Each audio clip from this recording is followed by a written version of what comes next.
Nous sommes là avec le savant en personne parce qu'il a des réponses à nous donner, parce que vous avez laissé beaucoup de questions pour demander mais comment avec la fusée, ça se passe comment après la fusée. Alors nous sommes là avec monsieur Jean-Patrice pour qu'il puisse répondre à toutes vos questions.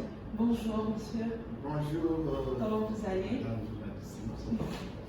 Alors on est là aujourd'hui parce que vous avez beaucoup de questions à répondre, mais nous allons prendre pas mal de questions parce que c'est vraiment beaucoup. Les questions que nous avons jugées importantes, c'est 5, mais vous allez répondre une par une. Après les vidéos que nous avons postées sur notre chaîne YouTube, il y a eu des gens qui se sont sentis intéressés, d'autres nous ont écrit, nous ont posé des questions. Alors je t'ai dit que ce serait bien si vous répondiez vous-même par vous-même, qu'ils vous entendent, ce serait plus facile à comprendre. Alors, nous avons la première question. Il y a une amie qui a posé, mais c'est de façon directe. Oui, mais je vais terminer parce que j'ai ramassé ça. C'est elle aussi, même si elle ne veut pas le dire, mais en réalité, sa question a ce volet caché. Oui. Donc, elles veulent tout savoir si en quoi cela ne serait bénéfique. Voilà. En fait, la fusée, mais en quoi ça serait fusée peut être bénéfique. bénéfique. Oui. Moi, quand je fais les amis de quelqu'un pour la science, beaucoup de gens m'ont demandé est-ce qu'on peut manger la fusée. Je dis oui, on peut manger la fusée. Qui est avec l'appétit? Oh. Ah, elle a dit mais ce n'est pas possible. Donc, comment est-ce qu'on peut manger la fusée? La fusée, dès sa conception, la fusée peut déjà donner à la République démocratique du Congo des éléments pour contribuer efficacement à son développement.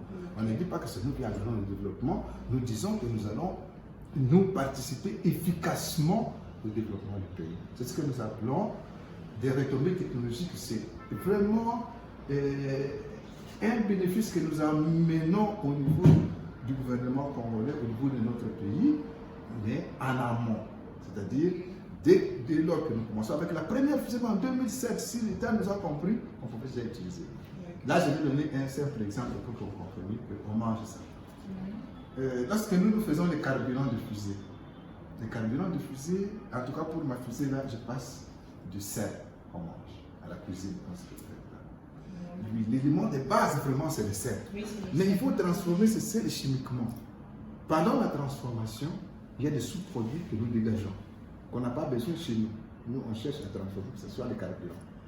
Et parmi les produits, je donne un exemple simple, que je m'arrête là. Les chlores. Lorsque nous fixons le chlore dans un autre cadre, ça nous donne aussi que la régie des eaux utilise. Et que nous pouvons faire très rapidement. Imaginez-vous que l'État accepte, le FPI vient, ou bien je ne sais pas quoi, qui vient nous financer, ou même le ministère de Textile et Moyennes Entreprises, ou l'industrie, ou tout ça. Lorsque nous avons une institution qui vient nous appuyer sur ça, immédiatement, les gouvernements, nous avons demandé au gouvernement de nous protéger. Nous faisons une unité de production où nous allons commencer maintenant à faire une usine endogène, comme on appelle, à fabriquer le chlore, donc le chlore que la régie des eaux utilise.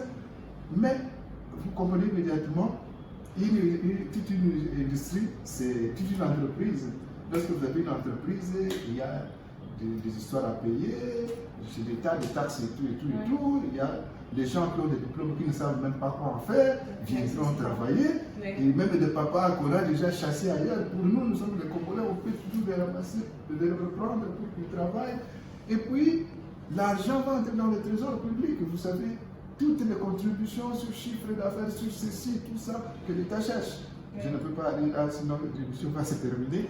Et puis, je vais retomber pour dire que les échanges monétaires, l'argent des devises seront conservés. Au lieu de prendre des devises, aller acheter ailleurs, vous achetez sur place. Ce qui nous manque, nous, c'est de transformer ce que nous avons chez nous sous cette forme-là. En Ngouba, il y a de l'eau salée qui sort. Et nous avons toujours cherché qu'on nous donne cette rivière de Ngouba qui est à Lumbashi, non, au Katanga, pour que nous puissions fabriquer, commencer à produire des histoires pour la région. Vous savez combien de gens qui meurent avec des maladies hydriques lorsque il manque de chlore, tout simplement, pour la région des eaux. Si on nous donne ça, au lieu qu'on donne, on peut nous donner, nous les Congolais, les fils majeurs de ce pays, nous transformons ça, nous allons amener tout ça, ils nous ont amené beaucoup d'argent dans les trésors publics.